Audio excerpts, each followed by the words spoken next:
Mi gente, thank you so much for tuning into this week's real estate talk show, Homebuying 101, with Sebastian Cordoba, Mr. Clear to Close. Guys, very excited about this week's episode because we have very important information. We're gonna be talking about how the real estate market is right now, right? Is it a buyer's market? Is it a seller's market? Should you be buying or should you be selling? But more importantly, I'm very excited because we have two very special guests. We have a husband and wife team from EXP, and they're gonna be answering all the different questions that all of you listeners sent out. So you guys, you cannot miss us. Please stay tuned.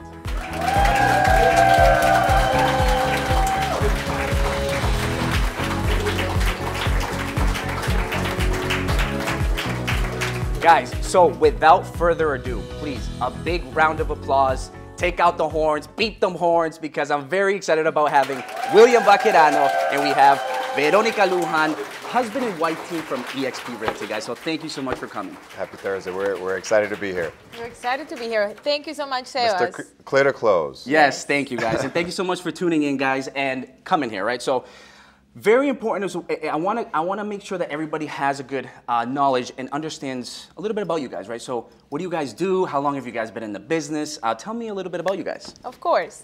Well, we've been in the business for about 10 years, and we've been doing real estate full-time for about 9 years, I think. We run a team of about 50-plus agents, and we honestly love helping buyers and sellers out there. It's our passion, truly our passion. So I'm excited. I'm excited to be answering all these questions and educating the community. So Awesome. Thank you so much. We met in real estate. Okay. At an open house. All right. Funny enough, I listed a house and she listed a house on the same street. Okay. I finished my open house and walked over, and that's how we met in real estate.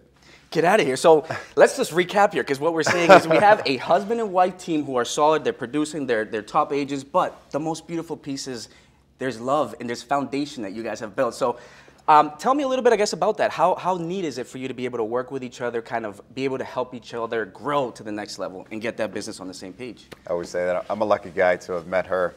We have similar passions, right? We have a family now, a beautiful family, and we're growing as individuals, but also in our business and in our life.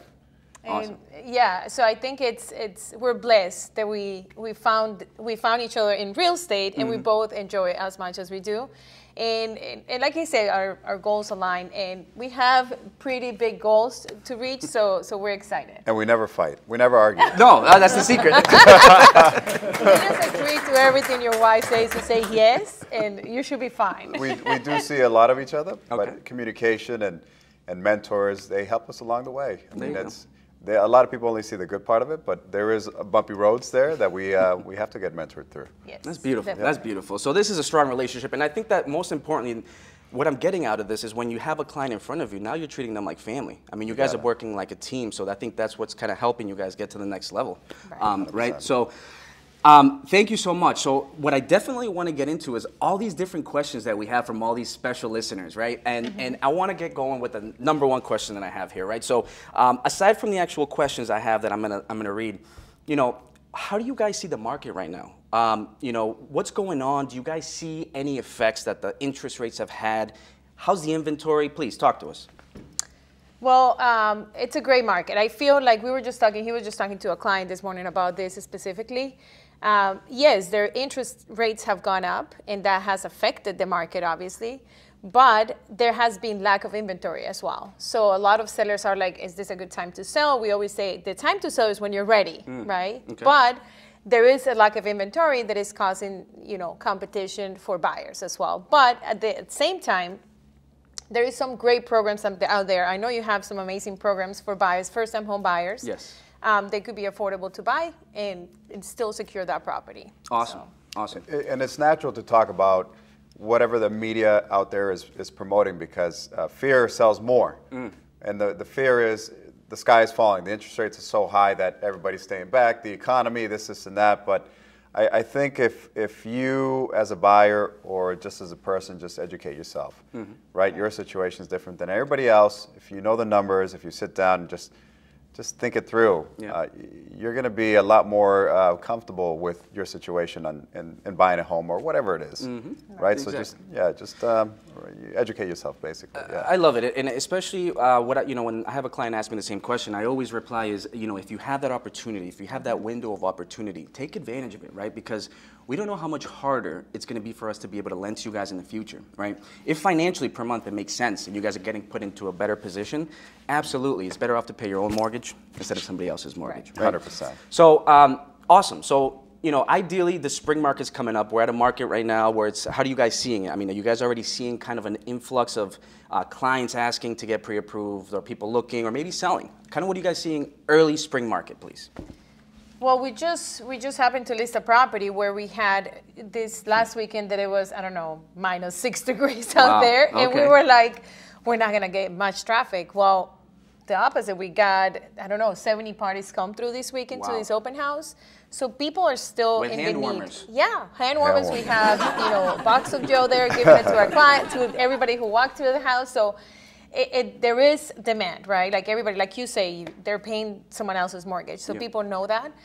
So we're starting to see things pick up, even though it's the winter time still. Like we still see a lot of people come out and still visit these open houses. And this is normal too, right? Because of this time from where we are. And we always say to these sellers at this moment that the most serious buyers are out here. If they're going to get out of their home and shovel to get into a car to go see a home on Saturday or Sunday, and it's cold out, freezing, they're motivated. Oh yeah. Right? So for a seller, they're going to have less competition, and they're going to be advertising to the motivated buyers. Okay. That's right. Okay, awesome. And so I think a little bit about, this common question that I keep hearing from buyers, is the market going to crash? Should I wait? Should I time the market, right? And at least, going back to that same topic is, if you have the opportunity, take advantage. Like we saw, an influx of interest rates now brings your debt to income ratio higher, bringing your purchasing power lower. So now you're not as competitive compared to other buyers in the market, right? So have you seen that? I mean, did you see any change in the inventory due to the interest rates, or any correlation to that you guys maybe saw out there? Definitely. Like every listing we had out there last year, we were getting 10 plus offers. Like now this time, even that property that we just listed, we got 3 offers.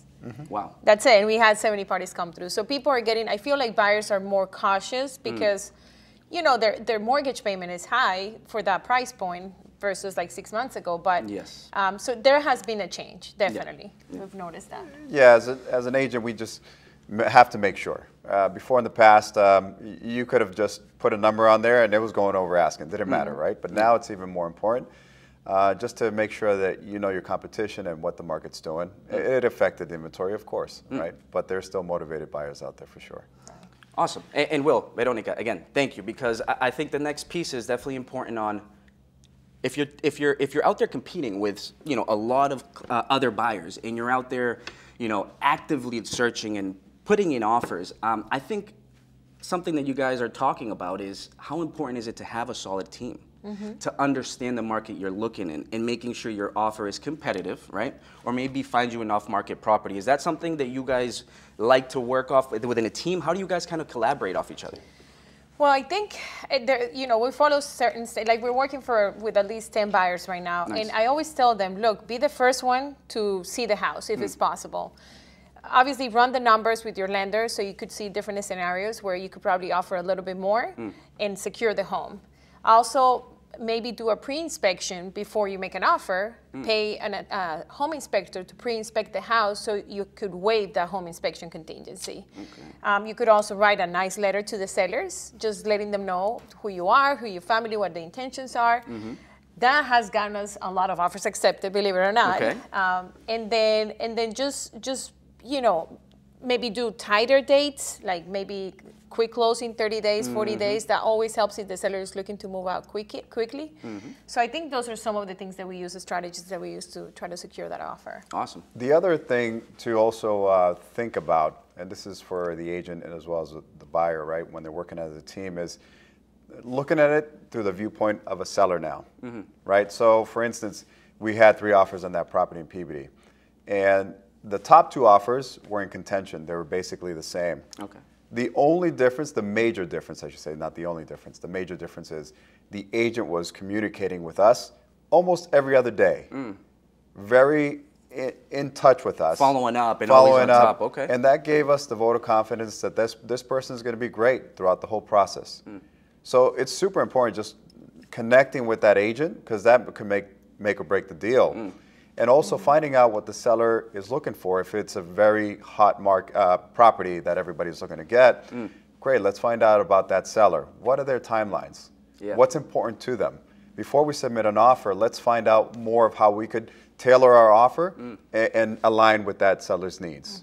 Right, Powerful. Super important. Powerful, powerful, guys. So I hope you guys are all taking notes, because this is very important information, guys. So, you know, kind of to veer off, because this is awesome, and please subscribe, follow us. This is awesome. And let's go to some of the questions that we have from our listeners, right? Okay. So the first question I have is, what factors should sellers consider before selling their home?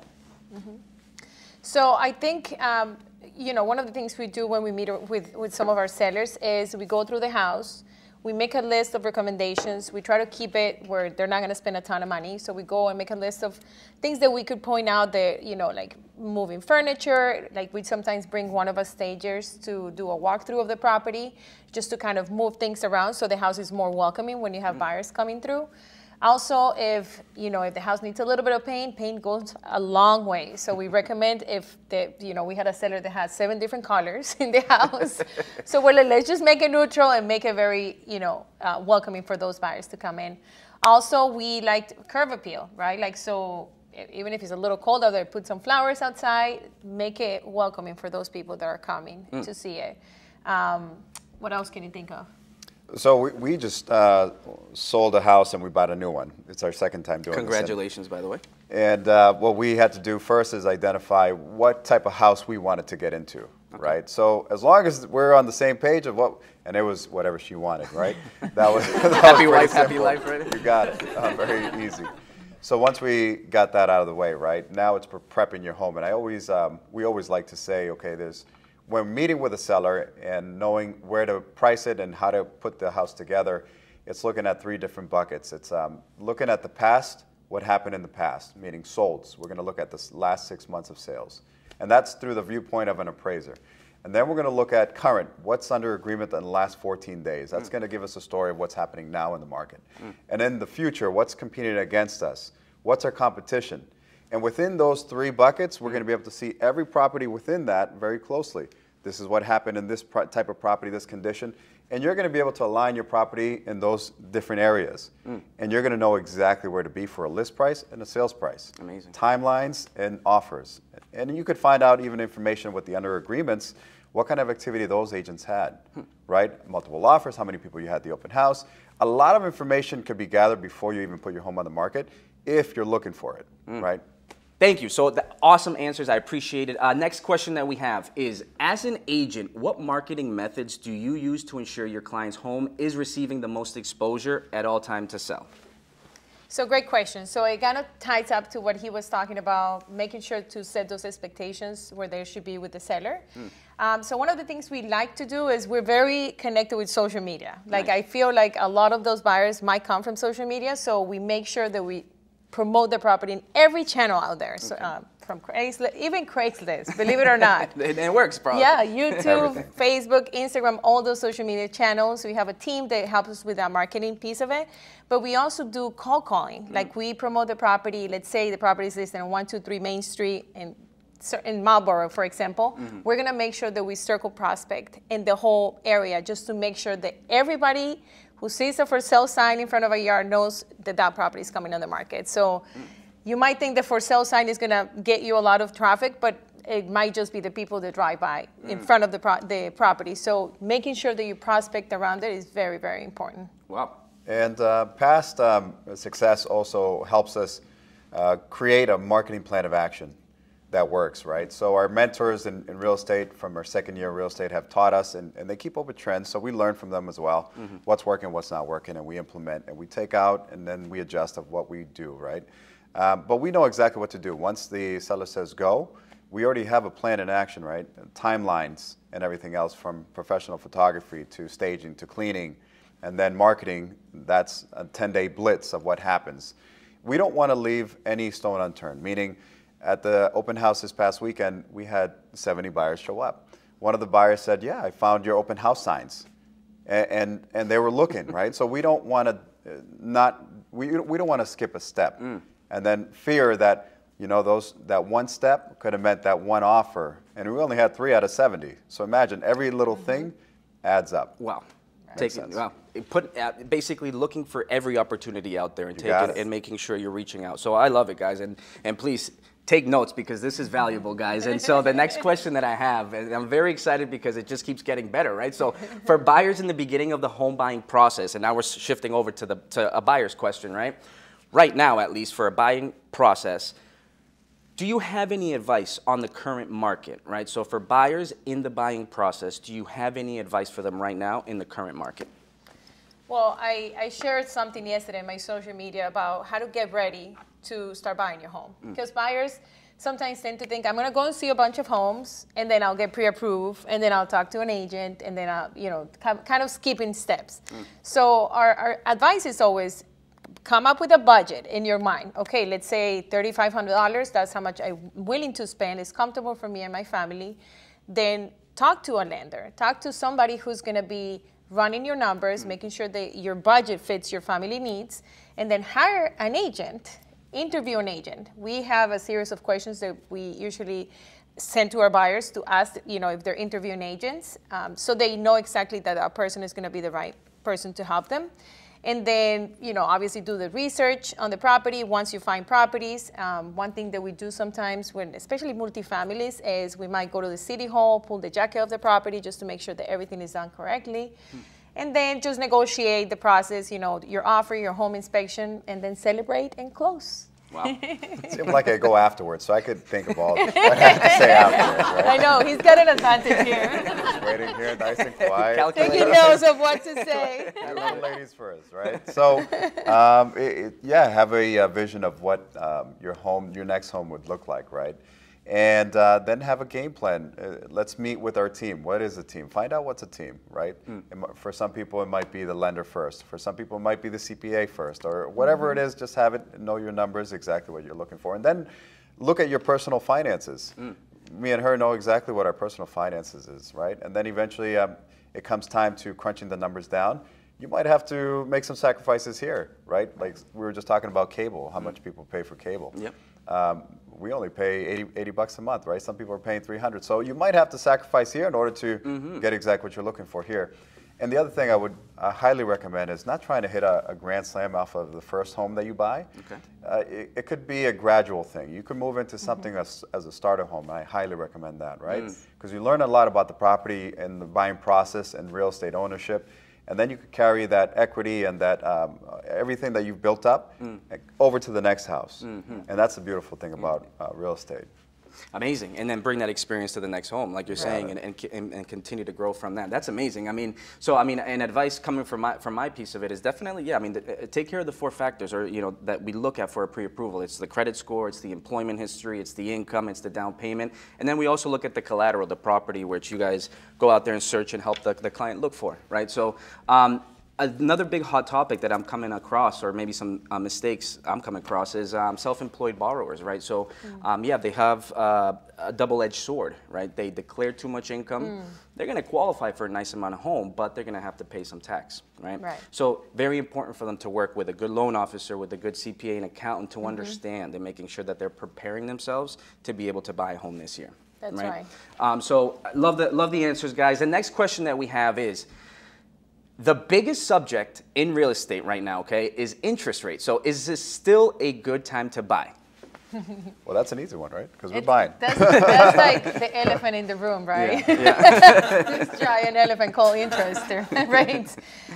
So I think you mentioned it earlier in the interview, where like if the opportunity is there, go after it. Because you could always refinance. You know, there is not such a thing as you're locked with this rate for the rest of your life. The 30-year mortgage that you lock, you could always refinance. I remember when we bought our first home together, we refinanced twice, and we only owned it for 2 years. And then we sold it, and we had all this equity, like profit, that we reinvested. So buy if there is the right opportunity, and you know, and then reinvest down in or refinance. when you are able to. And it's very common for first-time home buyers or even second-time home buyers to even feel like they might be overpaying or it costs too much monthly.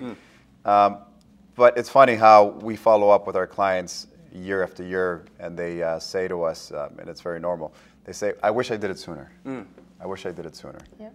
Right? We're buying another investment property. It would be our third one here. Right now, we literally just got an offer accepted. Congratulations. But the numbers made sense for us to buy it. Right? So for like, just to echo what she's saying here, if it makes sense to you, then yeah, take a leap of faith, right? And then you can refinance later. Exactly, because you're building equity over time, and in the future now what you're thinking is, okay, if I'm comfortable with this monthly payment now at this interest rate, that's worst case. I mean, from there it can only get better. Right? So we can refinance in the future, build enough equity, kick out that PMI if you haven't put 20% down, right? So love the answers, guys, and I'm very excited about this next question. So we have, why buy now? Kind of going off of this, the market is crazy. Why buy now? Well, I think because there is opportunities out there. Like he mentioned, we just bought a house, and it's going to be a flip, obviously, but we're going to be able to kind of catapult from this into a bigger investment down the road, like I don't know, 6 months from now that we earned some money on this specific flip. So, like for example, if you're buying a multifamily as your first time purchase, then you could buy, another property with still lower down payment down the line. So, I mean, opportunities are everywhere. And I tell all of my buyers, because I'm working with somebody specifically right now where his budget is at a certain point, like $900,000. And I said to him, look, let's look at properties. They're listed at $950 and have been sitting on the market for 30 plus days. Because that's an opportunity right there. Like that seller is still motivated enough to have that property on the market, first of all. And second of all, like you could come in, make a really clean offer at the price point that you're comfortable with and get it. There is a higher chance that you could get it. So opportunities, always be open for opportunities. And the nice thing about the current, where the market is right now, is let's back up a little bit. When the interest rates were great, it wasn't uncommon for sellers to receive 30, 40 offers. $50, $60, $1,000 above asking. In this market, maybe it's going over 10, 15. Okay. In some cases, it was going even less than asking price, and you could ask for concessions.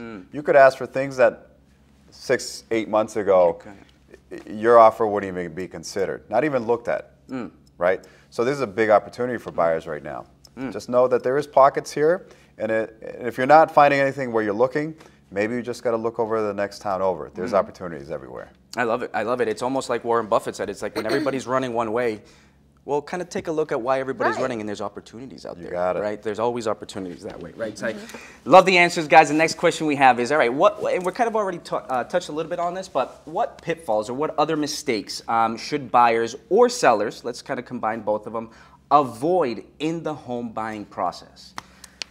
Well, I think you would agree with me on this one for buyers. Like, don't go and buy a set of new furniture in the middle of financing. Please. No, open up Jordan's furniture credit card. I know, like, oh my God, quit your job in the middle of the transaction. This happened to me. This is a true story. She quit her job, and she's like, I didn't need that part-time job, and then she disqualified herself. So don't quit your job. Don't go and make any large purchases. Don't deposit any large amount of money in your bank account that you don't know where it came from. Yep. So I think those are things for buyers to avoid. For sellers, I think it's, just don't make any drastic changes in your house throughout the process if you're under agreement or anything like that. When you sell the property, make sure that everything is removed from the property so you don't get into any weird situation with the buying side, and it just gets kind of crazy after that. What else? You nailed it. You did. Yeah, that was phenomenal. That was good. I mean, I could have been better. I'm just here sitting looking pretty. I'm like, that's it. Where's my water? But and you know what? It's kind of piggyback off of what you said is, a common mistake, let's say for somebody who quits their job, or maybe they change their type of income they're earning, right? So one mistake I've seen is, for example, somebody who's been a W-2 wage earner, somebody who's worked for a company for years, okay? Yeah. And all of a sudden, they decided to open up their own company, and now they have, what's a 1099, a Schedule C, or they open up a 1065, 1120 partnership. Very tough. Why? Because now I can't use that 2-year income anymore because you've changed that type of income you've earned, right? That way, now you have to wait 2 years for me to use that 2 years of that business tax return for me to do the average and qualify you for the following year, right? And so that's very important. Now, a nice little tip is, now let's say you're a self-employed, right? Now, let's say you've been self-employed for years and all of a sudden you decide, hey, you know what, things are working my way, but I want to go and I got a great opportunity to work in Boston and I have this great wage. Does that mean you have to wait 2 years? No, actually, we're fortunate enough to be able to help, and a lot of lenders are able to help, is somebody who can show from the day that they switch from being self-employed to W-2s, showing us at least 6 months of this new income and making sure that it's steady. That way we can keep moving forward and not have to have them wait 2 years. So very important, guys. And next topic I have here, and the next question I have is, are you still seeing crazy bidding wars? I mean, I think we kind of talked about this a little bit, but do you see this? I mean, is it, I think you said 100,000, 60,000 on top maybe 6 or 8 months ago. How do you see the market now? Is it crazy with the bidding? We're still seeing a little bit of it. It's funny. I just went to see a house and they had 30 offers. I was actually very shocked. But it came from pricing the house very aggressively too. So there is obviously going to be demand. And there is enough buyers, especially at certain price points, like the between $400,000 and $600,000 price point for single family home. In the greater Boston area, that's going to be a very big pool of buyers there. So if you list a home that looks great, that is stage right, doesn't have crazy colors, that is, it has a lot of points that people are going to like, you're going to probably have a lot more demand than a little house that is in a main street or in front of a cemetery, right? So it depends on the property itself and the price. I mean, I think if we excel at something, is always educating the buyer and the seller on how to price the property properly, because that's what's going to set the tone for how successful is going to be the sale of the property. So that's super important. Okay, 100%. I'll share something that kind of ties the last question in with this one over here.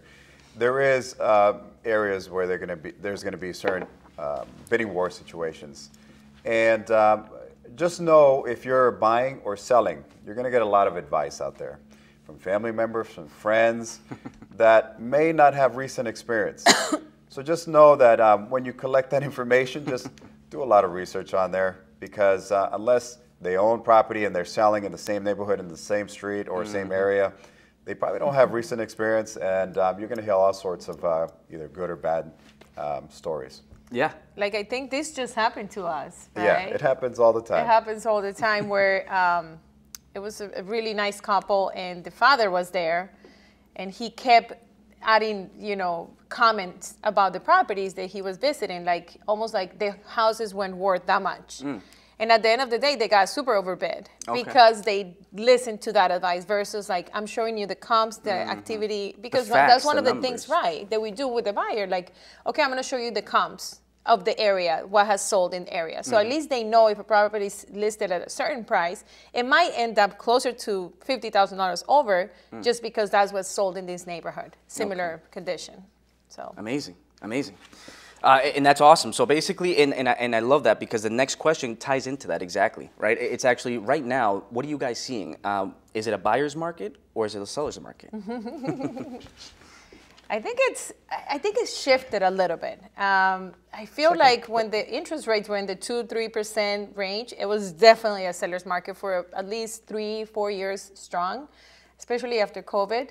I feel now it's good. Actually, I think it's an opportunity market. It's an amazing opportunity, because now we're shifting where like buyers have more opportunities to actually secure a home and go in there and maybe negotiate what he was saying, the price, but also concessions. Like, this is one thing that we always advise our buyers. Let's say you offer full price, but you ask the seller to pay $15,000 for closing credits. They could go towards lowering your interest rate a little bit, covering all your closing costs. They don't go towards anything. They just go towards the fees that you have to pay to close on the property. So it's really not adding anything to your mortgage or reducing your mortgage payments. So it's important to know those things. It's a great market. I mean, again, back 6-8 months ago, there was a lot of situations where people were waiving inspections, waiving mortgage contingencies, putting gaps on appraisals in case it came up short, right? That was kind of a crazy seller's market.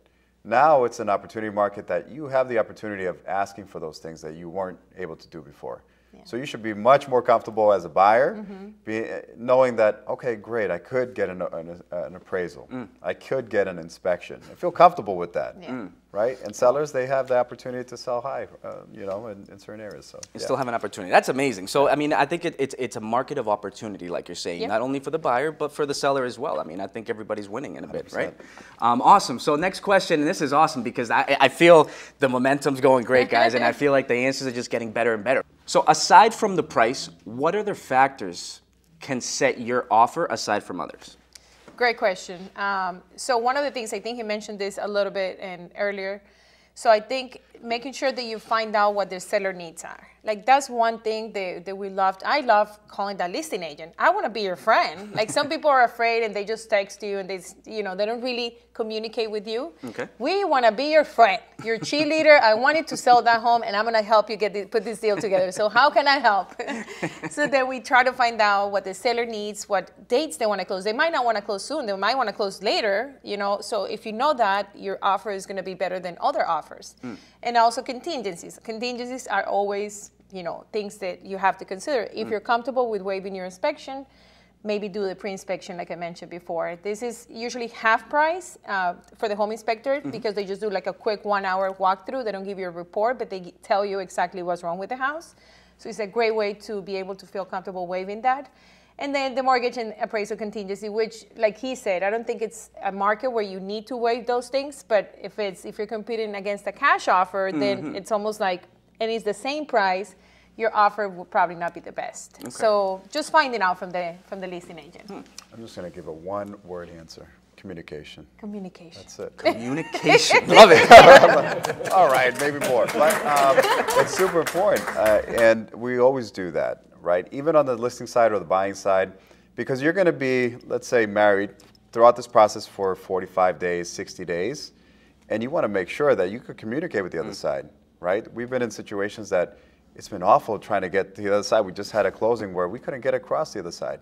Neither seller, neither agent, neither attorney. No response. No response. So it's tough, right? So you want to make sure if you're a buyer out there that you have an agent that communicates, right, with the other side as well, the information that you're trying to get across to the seller, because that's the middle point right there. So that person needs to be a great communicator to the other side to communicate that message that you have. Super powerful, super important. Wow. Yeah. So communication, guys, if you took something out of that, communication, because it is important. I mean, and I love it. So, and tying into what you said about the inspection piece of it is, you know, what out-of-pocket expense do you guys see, or what does a client or a buyer go through when they're buying a home? I think you kind of touched up on it, the inspection. I mean, is that? The inspection, right. So you will pay for the home inspection. Also, other fees that you have to pay for is the appraisal of the property. Those are pretty much the two that it's upfront, and then after that, when you close on the property, this is his department. Yes. But you pay for, you know, the insurance binder for the year. You pay for your attorney.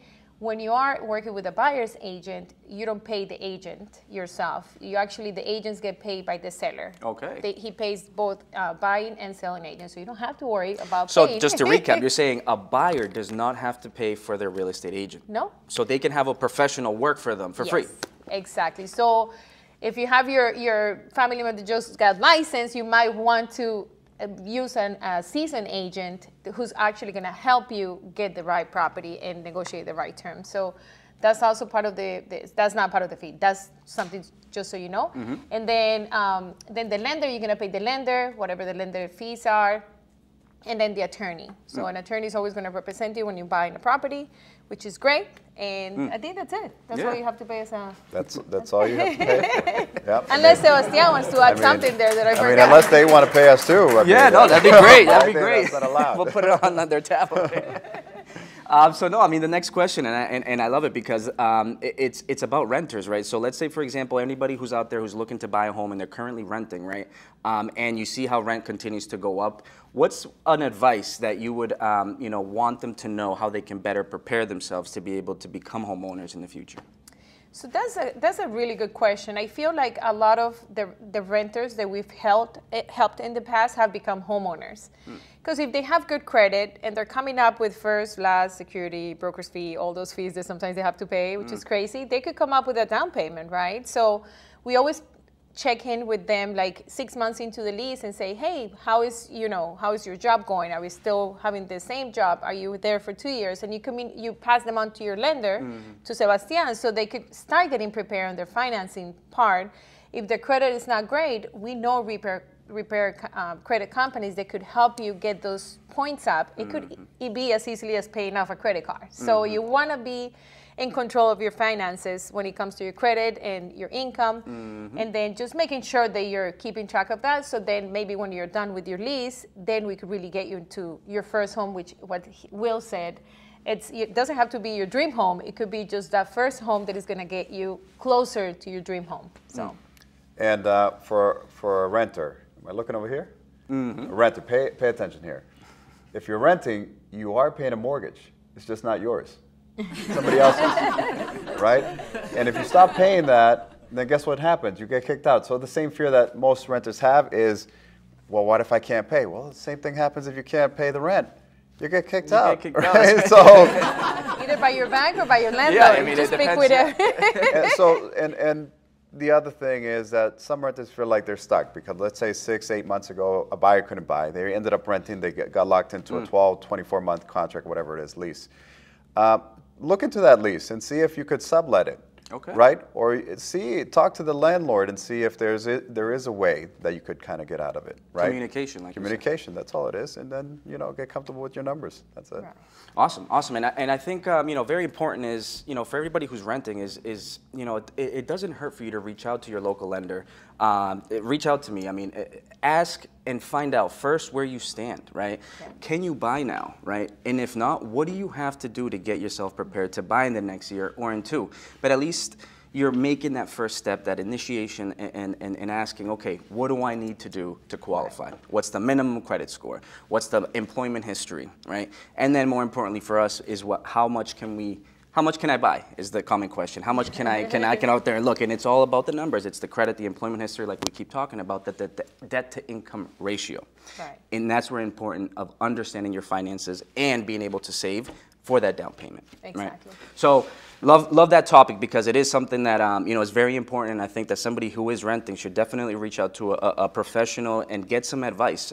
Because I'll give you an example, kind of to what we were talking earlier. Is I had a buyer, right, and they were pre-approved, they were looking, and they were actively looking, and all of a sudden they say, okay, Sebastian, you know what? I spoke to somebody and they said it's not the right time to buy. I'm going to get into a mortgage. I'll be locked in. I can't get in, and it's forever. I'm pulling out. I'm getting out. I said, okay, well, you must have spoke to some genius or some guru, right? Must have been somebody, right? Yeah, a rocket scientist. So I go, okay, hey, who did you speak to, if you don't mind me asking? Oh, no, I was cutting my haircut this weekend, and my barber was telling me, and I'm like, come on, man. There's the advice.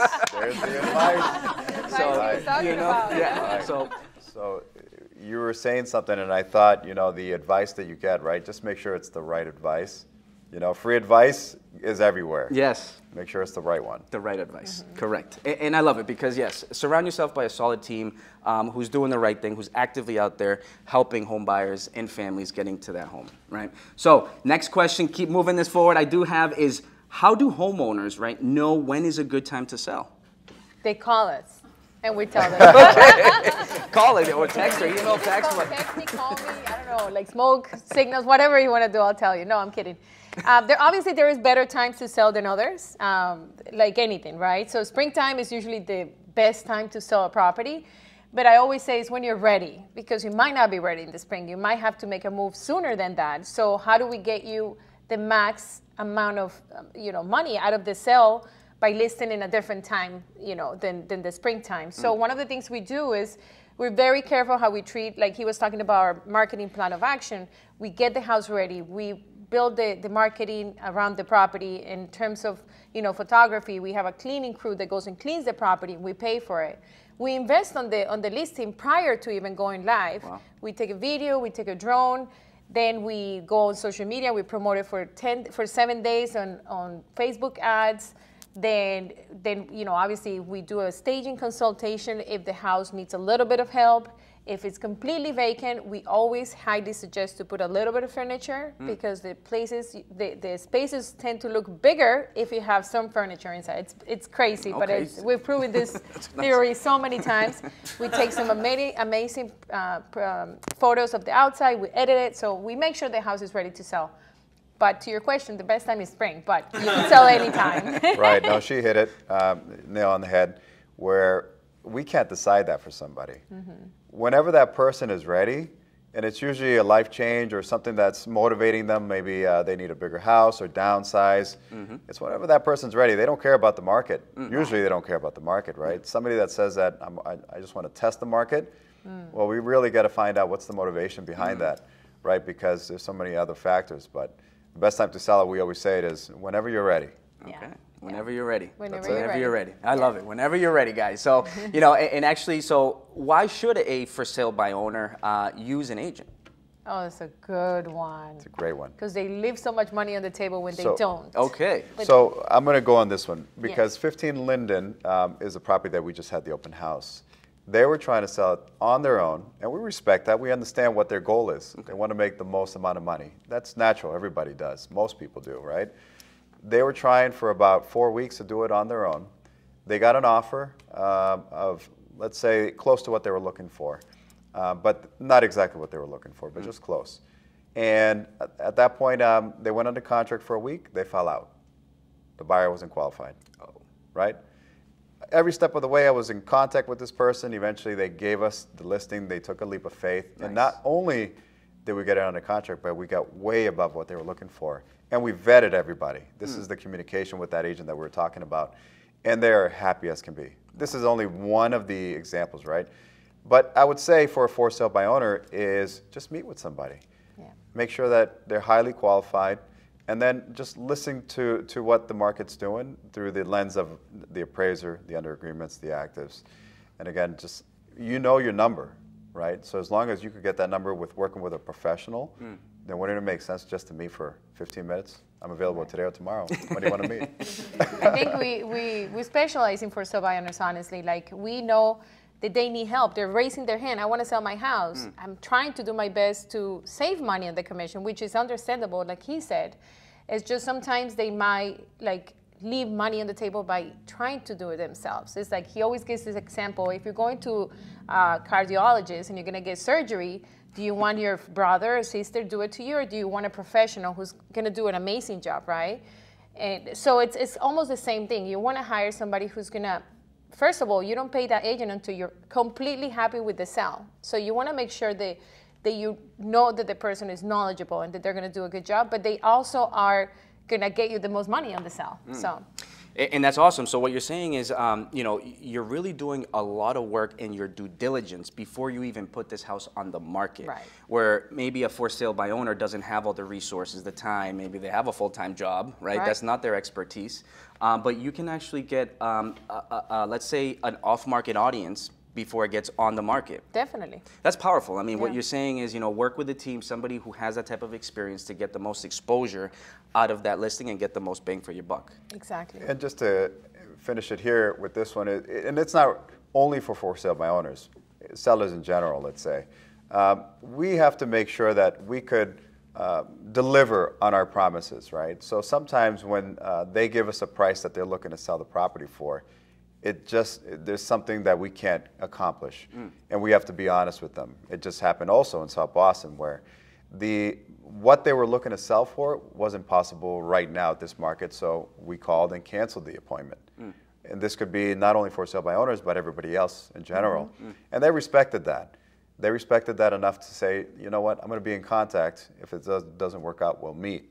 And we'll meet at that realistic number. Wow. Right. Wow. Right. Amazing. So that's amazing. So that's good. So, I mean, guys, you know, I think it's important if you're in the market to sell your home, you know, connect with a professional, a real estate professional who really does their due diligence, knows what they're talking about, has experience, and has contacts, can potentially get that house sold at a quicker rate if that's what you're looking for, or maybe, you know, the most bang for your buck.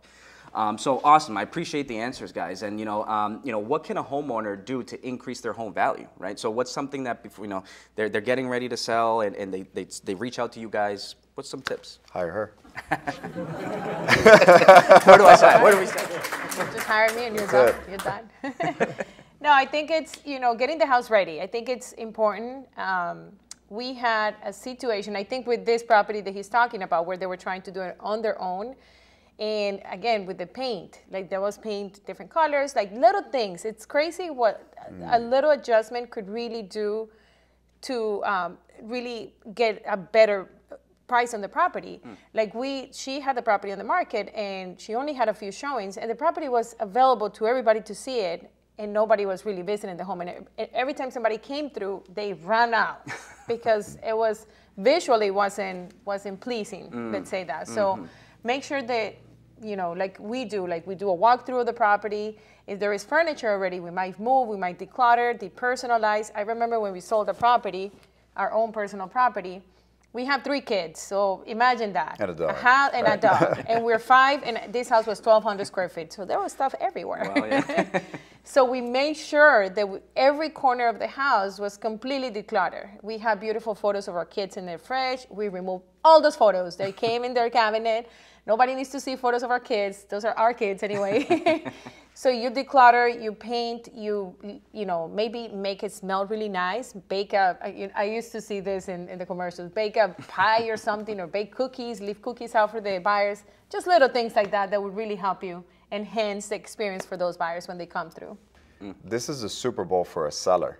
You only get it once. You must get it right the first time, because first impressions, everything. And this is a game of inches. So everything adds up.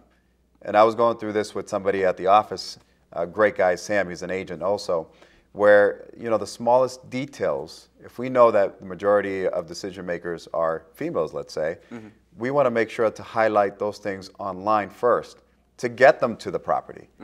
And doing the small things like painting or curb appeal, all that stuff, adds up for them wanting to go to the property.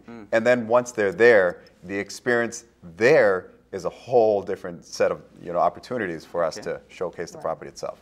Amazing. So I love that analogy, Super Bowl. So you only get one chance to put that house in the market. I love it. So prepare yourself like you're going to go to Super Bowl if you're selling. Yeah. If you're unlucky and you chose the wrong agent, you're going to get another chance because you're going to expire, and that's a whole. You go to the Pro Bowl and there's nothing. But that's awesome. So and kind of going off of that, are there benefits? Okay, so now we're talking about off-market properties, right? Are there benefits of selling a property off-market? There is benefits, obviously. Like I feel like if you are able to get to the point where the number that you're willing to sell it, and you don't have to go through open houses and people walking through the house, like we had a few situations. We always recommend going live, honestly. That's going to be my first advice first. But if you don't feel comfortable, somebody's sick or something like that, you could always market off-market. Like we could do the cold calling, circle prospecting. We could do the marketing that we do ahead of time. And then we just do something off-market, more like, not like on social media, but not like MLS and those sites. Very, very situational. So let's say it's hard for somebody to understand why they would do an off-market. But let's give you this example where we're selling an East Boston house right now, 3-family house, where there's tenants on every floor. And it's just not a great situation to have an open house because we don't want 70 buyers to come through. We just want a very small number of qualified, vetted, highly motivated investors to come through this one property. So let's keep it small.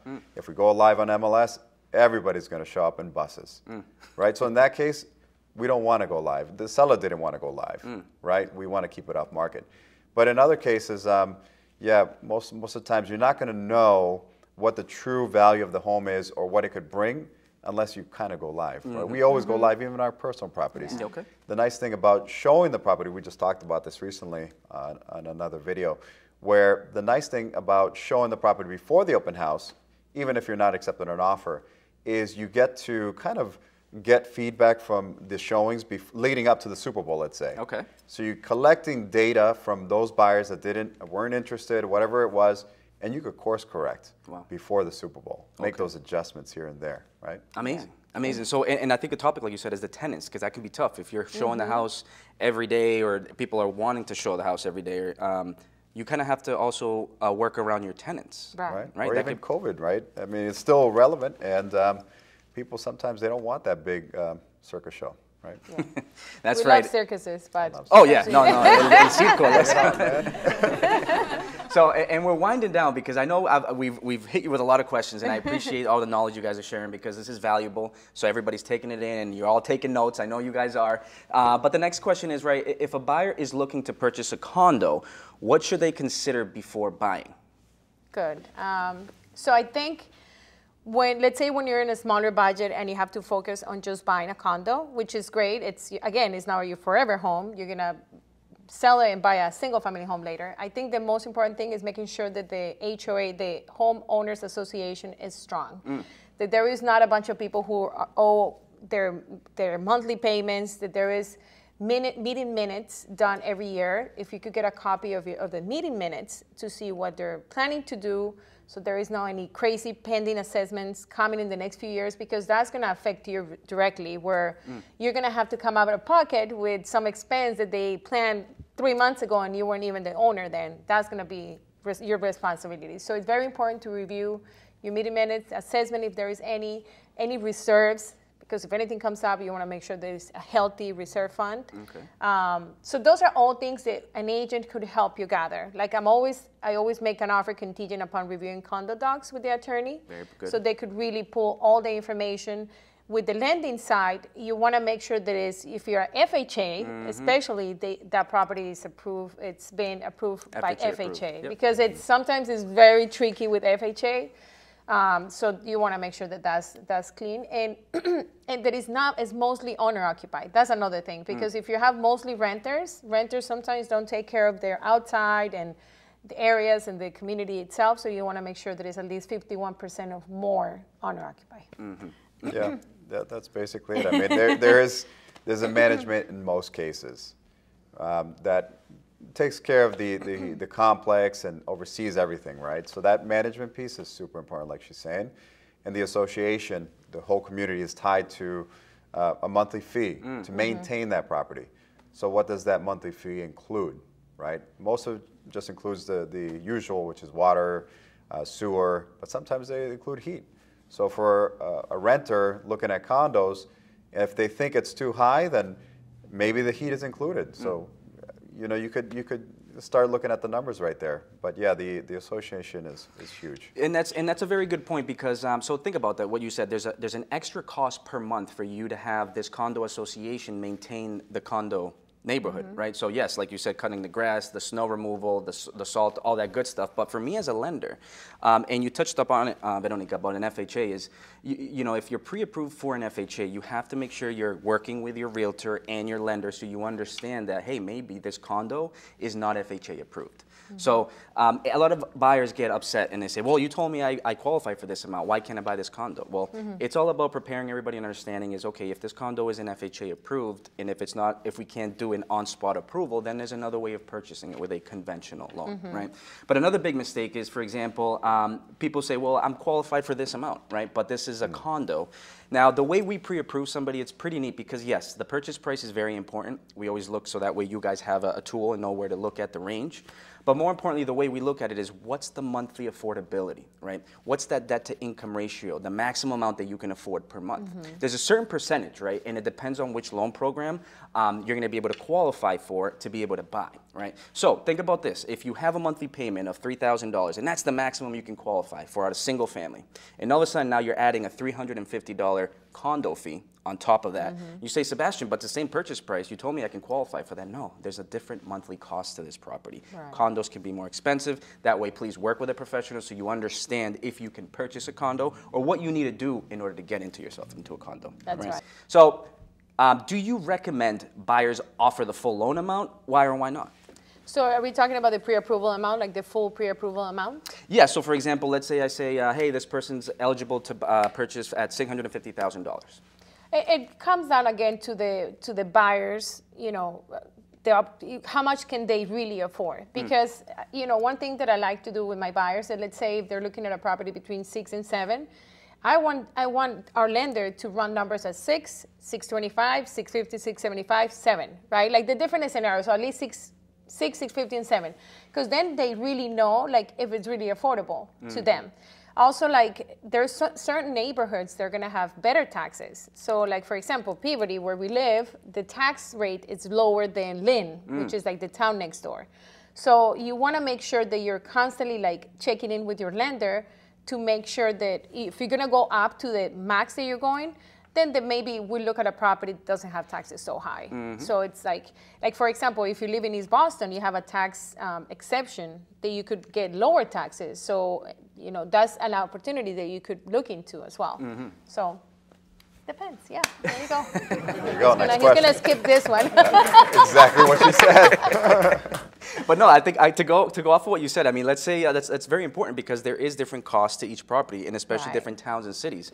So you could be, let's say, qualified for 650, and you think confidently, hey, I have this property at 650 in Lynn, 650 in Marlborough, right? But I qualify in Marlborough, but I don't qualify in Lynn. Right. Why?